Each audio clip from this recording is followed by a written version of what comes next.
Bonjour. Alors aujourd'hui, je voulais vous faire une petite présentation de deux choses, hein, dans le rayon lithothérapie d'une pierre qui s'appelle la chiastolite et niveau tarot oracle, donc le tarot des mondes oniriques que je trouve assez sympa. Alors on va commencer par la pierre, la chiastolite. Donc la voici. Donc ici en pierre roulée. Donc c'est une pierre qui a la particularité, vous voyez, donc d'avoir une croix. Hein, c'est naturel, hein, c'est pas du tout trafiqué. Donc elles ont toutes une croix comme ça. Donc bon, c'est une pierre de centrage, hein, la chiastolite. Hein. Une pierre de protection également, une pierre d'ancrage doux, hein, parce qu'elle est marron, donc elle vous permet de vous ancrer en douceur. Euh, c'est une pierre qui est très utile donc pour le centrage et qui permet à chacun de trouver son équilibre aussi entre matériel et spirituel, entre énergie et paix.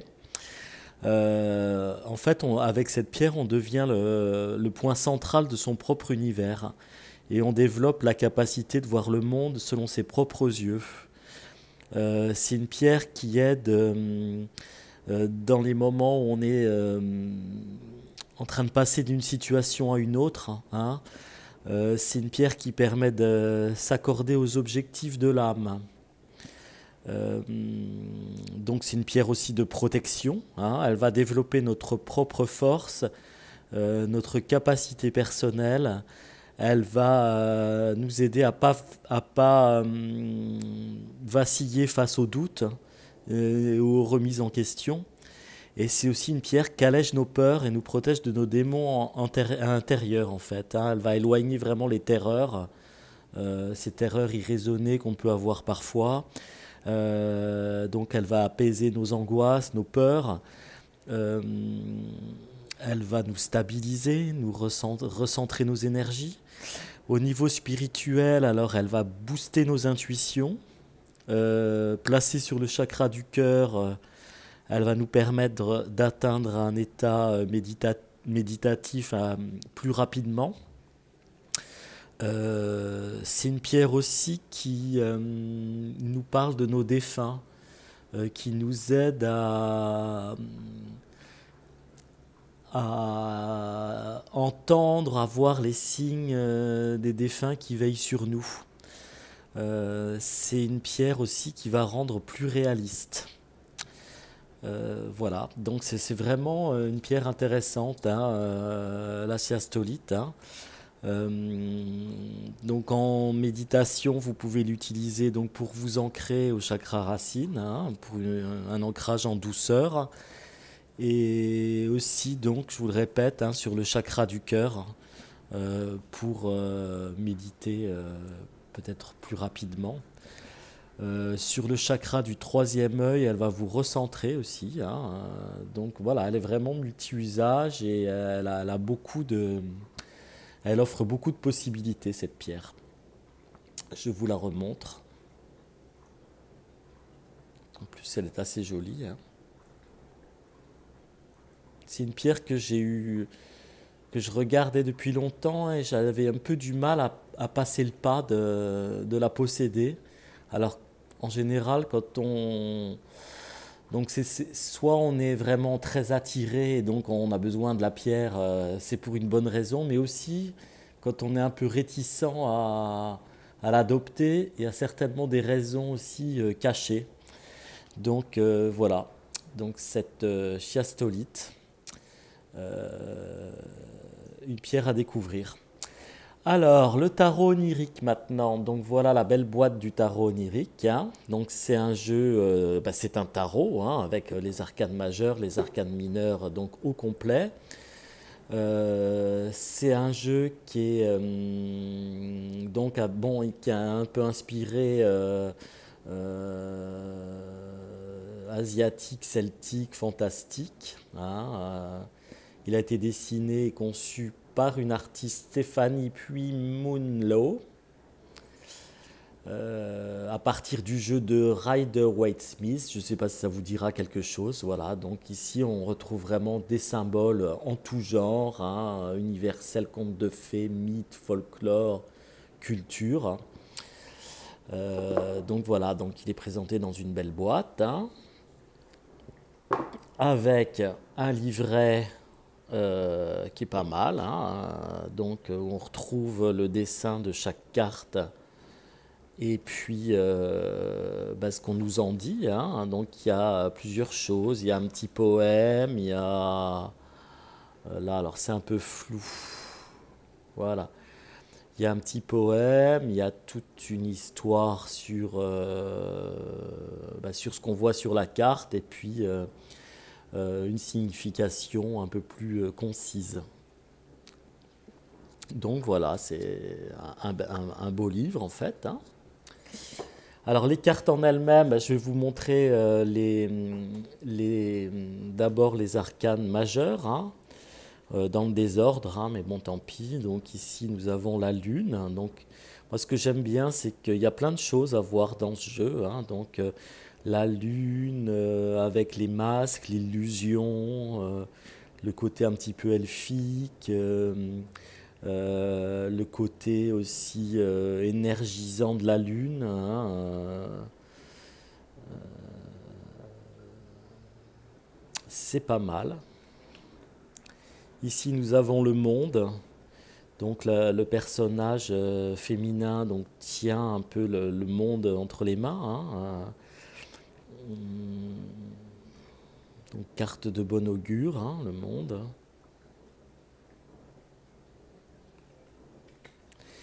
Ici l'impératrice, donc une femme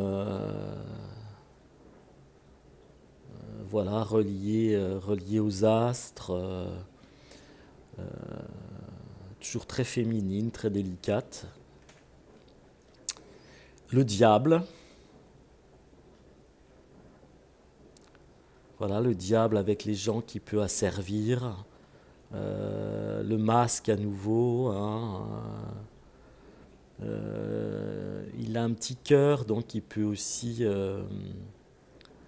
voilà, avoir le visage de la tentation.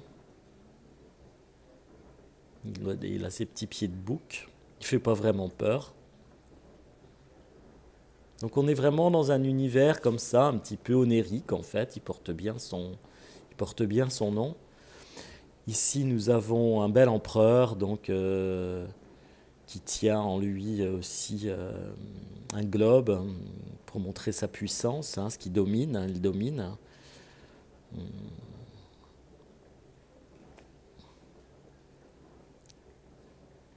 Alors le pape, le hiérophante, donc ici il a la symbolique d'un arbre, en fait il est représenté en arbre, donc l'arbre c'est la sagesse, hein, donc c'est un vieil arbre ancré qui possède la sagesse en fait. La force, donc bon, on a toujours la femme qui maîtrise la bête en fait, hein. Alors il y a plein de choses, hein. Il y a une coupe avec des petits oiseaux, il y a un chat avec une clochette, alors ça c'est assez japonais. Voilà, il y a plein de choses à voir, hein, dans ces symboliques du signe ou de loi aussi. Enfin, il y a plein de choses toujours à voir en regardant les dessins. La justice, donc avec sa petite balance, elle va trancher, elle va donner un verdict. La tour foudroyée, donc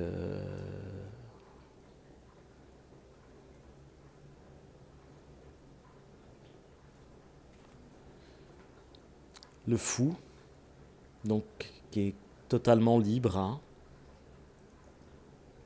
Le fou dans sa liberté. Donc l'étoile, assez aquatique, assez lunaire, assez toujours très féminine, hein, elle sort de l'eau. Qu'on retrouve quand même tous les symboles de cet arcane. Le soleil, donc voilà, très puissant, les rencontres liées au soleil.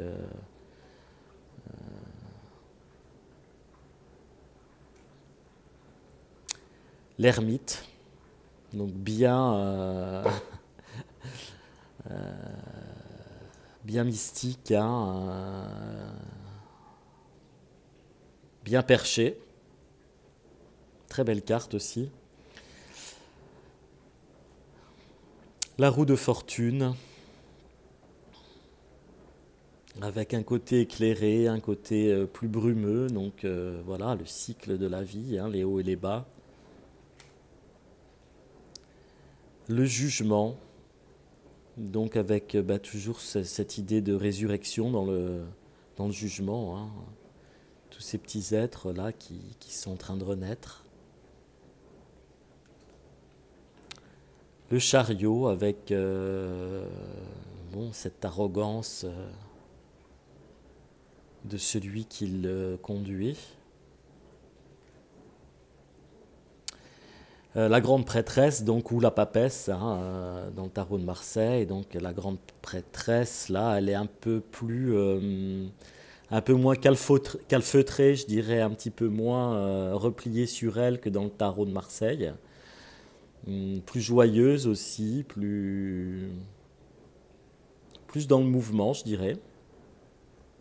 On retrouve la chouette de la sagesse. Ici, nous avons le pendu.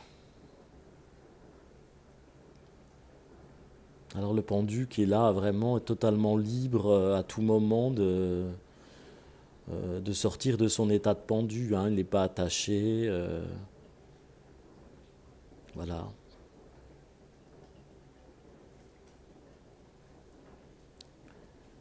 Le magicien. Le battleur, hein, donc il est jeune, il est prêt à s'envoler, il a plein d'atouts, plein d'outils, pardon, et d'atouts aussi, hein, plein d'outils à disposition. Il va pouvoir tester ses nouveaux outils, démarrer dans la vie.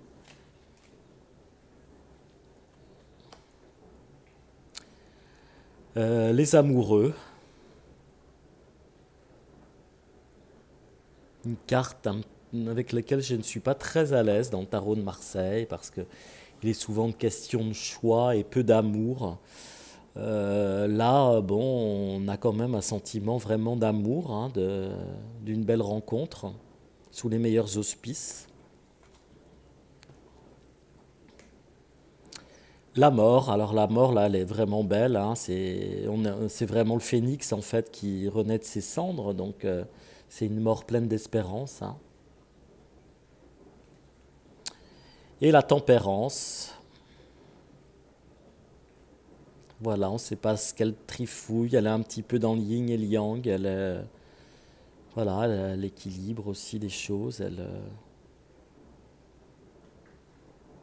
Donc elle est accompagnée d'un petit dragon.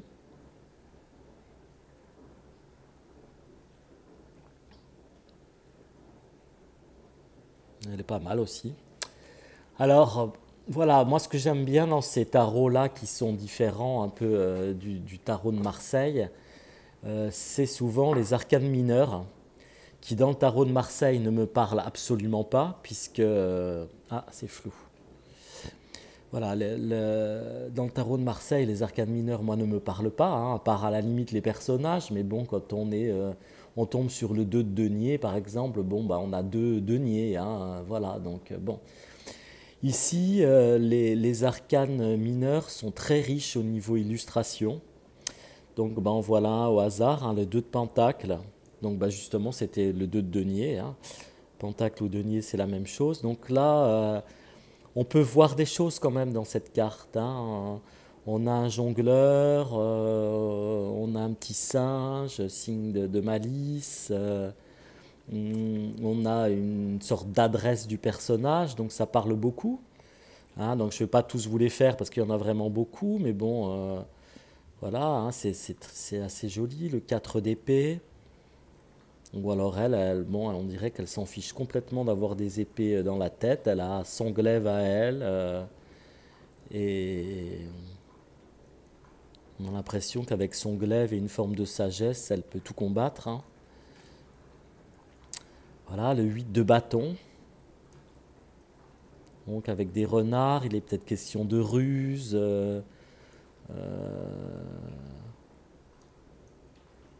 Ah, c'est vraiment des belles cartes, quoi. Qui sont parlantes. Ah, le roi d'épée.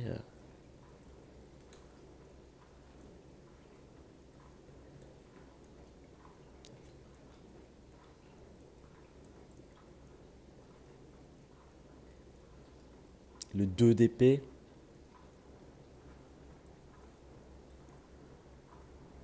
Le 2 d'épée, on a l'impression qu'il peut être question d'un choix, un choix entre deux personnes, par exemple. Le 10 de coupe, avec deux personnes enlacées.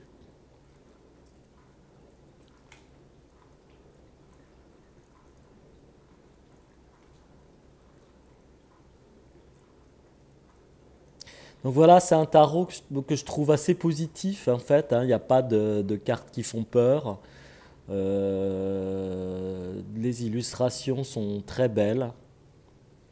Et moi je trouve que c'est un tarot qui parle assez bien. Voilà.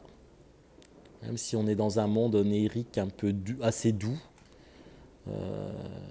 avec des couleurs toujours un petit peu pastel, hein, voilà, il n'y a rien de... Voilà, on est dans la douceur. Dans la douceur, bon, avec des cartes parfois un petit peu plus... voilà, hein, ce 3 de bâton, bon, il indique quelque chose qui est peut-être pas forcément facile, hein. On voit la route de haut, après il faut y accéder peut-être, hein, je ne sais pas, mais... Ah, le 5 de coupe, c'est mignon tout plein, hein. Elle va remettre le petit poisson à l'eau. Elle libère en fait. Bon, alors le 3 d'épée, bon, lui, il est un peu tristounet, hein. On a ce malheureux signe qui est transpercé par 3 épées, le cœur qui saigne, hein, mais en même temps, c'est explicite. Donc voilà, des personnages assez jolis, des tas d'animaux, des sirènes, voilà, le 8 de coupe pour ceux qui aiment les sirènes, j'en connais. Bon, ben voilà, je ne vais pas tous vous les faire, hein. Mais en tout cas, c'est un jeu que je trouve vraiment pas mal. Très beau tarot. Le tarot des mondes oniriques. Voilà, je vous remercie de votre attention. Je vous dis à très bientôt pour une nouvelle vidéo. Au revoir.